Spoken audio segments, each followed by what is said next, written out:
একটা জিনিস মনে রাখবেন, আপনি যখন মায়ের পেটের ভিতরে ছিলেন, মাকে যখন লাথি গুতা দিতেন, তখন মা এই লাথি গুঁতোগুলো জিহ্বা কামড়ে, দাঁত কামড়ে সহ্য করত। শাশুড়ির কাছে কিছু বলতো না, স্বামীর কাছে কিছু বলতো না।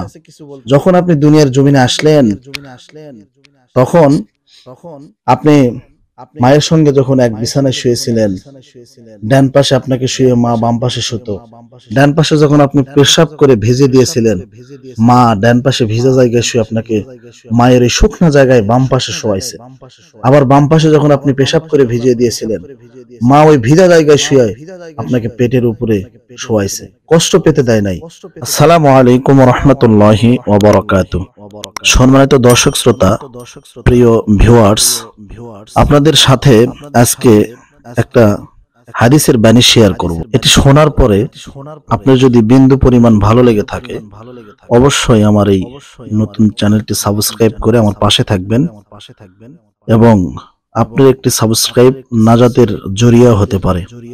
কারণ আপনি যদি বেশি বেশি সাবস্ক্রাইব করেন, ভিডিওগুলি অনেক জনের কাছে পৌঁছাবে, দ্বীনি ইসলামিক কথাগুলো সবাই শুনতে পারবে আপনার উসিলায়। সম্মানিত দর্শক শ্রোতা, হাদিসের বাণী আসলে ইসলামের দৃষ্টিতে সেবা পাওয়ার বেশি অধিকার মায়ের। আবু হুরায়রা রাদিয়াল্লাহু তাআলা আনহু বর্ণনা করেছেন, রাসূল সাল্লাল্লাহু আলাইহি ওয়াসাল্লামকে জিজ্ঞাসা করা হলো, হে আল্লাহর রাসূল, সদাচার পাওয়ার ক্ষেত্রে কে সবচেয়ে বেশি অগ্রগণ্য? তিনি বললেন, তোমার মা। তিনি বলেন, তারপর কে? রাসূল সাল্লাল্লাহু আলাইহি ওয়াসাল্লাম বললেন, তোমার মা। তিনি বললেন, তারপর কে? রাসূল সাল্লাল্লাহু আলাইহি ওয়াসাল্লাম বললেন, তোমার মা। তিনি বললেন, তারপর কে? রাসূল সাল্লাল্লাহু আলাইহি ওয়াসাল্লাম বললেন, তোমার পিতা। সহিহ বুখারী শরীফের হাদিস, 5971 নম্বর হাদিস। সব সময় মায়ের সঙ্গে সদাচারের নির্দেশ। আবু হুরায়রা রাদিয়াল্লাহু তাআলা আনহু বলেছেন, এক ব্যক্তি রাসূল সাল্লাল্লাহু আলাইহি ওয়াসাল্লামের কাছে বলল, আপনি আমাকে কি আদেশ করেন? রাসূল সাল্লাল্লাহু আলাইহি সাল্লাম বললেন, তুমি তোমার মায়ের সঙ্গে সদাচার করবে। ওই ব্যক্তি পুনরায় একথা বললে রাসূল সাল্লাল্লাহু আলাইহি সাল্লাম বলেন, তোমার মায়ের সঙ্গে সদাচার করবে। ওই ব্যক্তি পুনরায় একথা বললে রাসূল সাল্লাল্লাহু আলাইহি সাল্লাম বলেন, তোমার মায়ের সঙ্গে সদাচার করবে।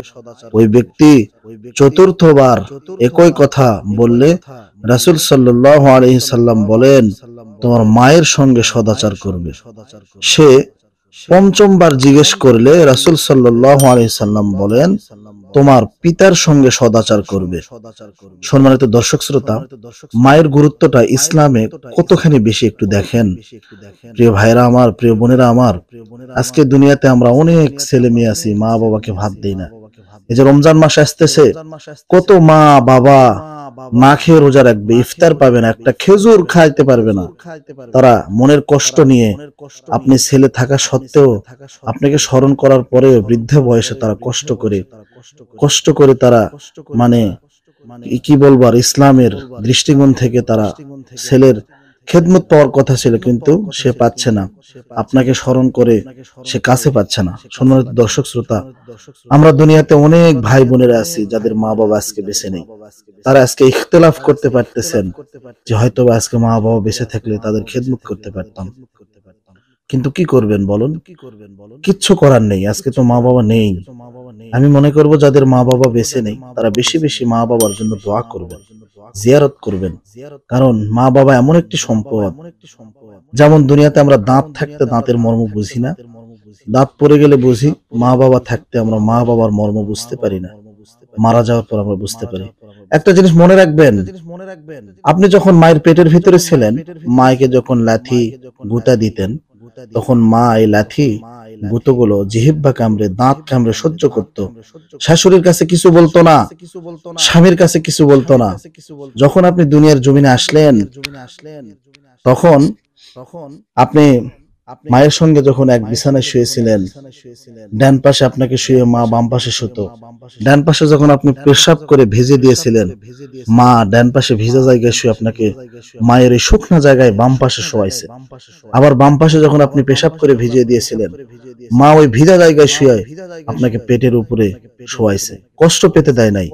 আজকে সেই মা বাবা বৃদ্ধ হয়ে গেছে, তাকে আমরা মারি, ধমক দেই, কত কটু কথা বলি। তাই প্রিয় ভাইয়েরা আমার, আজকে মা বাবার সঙ্গে সদাচরণ করুন। হতে পারে এটা আমাদের শেষ রমজান, আর সুযোগ পাবো না, বা হতে পারে আজকের রাতটাই আমাদের শেষ রাত, মৃত্যু আসতে পারে। তাই আপনি যদি ভিডিওটি এই পর্যন্ত দেখে থাকেন, অবশ্যই মা বাবার জন্য দোয়া করবেন। যাদের মা বাবা বেঁচে আছে তাদের জন্য দোয়া করি, তারা যেন মা বাবার খেদমত করতে পারে। আর এই ভিডিওটি যদি ভালো লেগে থাকে, যাদের মা বাবা নেই তাদের জন্য, যাদের আছে তাদের জন্য, সবার জন্য শুভকামনা রইল। কথা হচ্ছে কোনো পরবর্তী একটি ভিডিওতে। ততক্ষণ পর্যন্ত সুস্থ থাকুন, ভালো থাকুন। আসসালামু আলাইকুম রহমতুল্লাহ।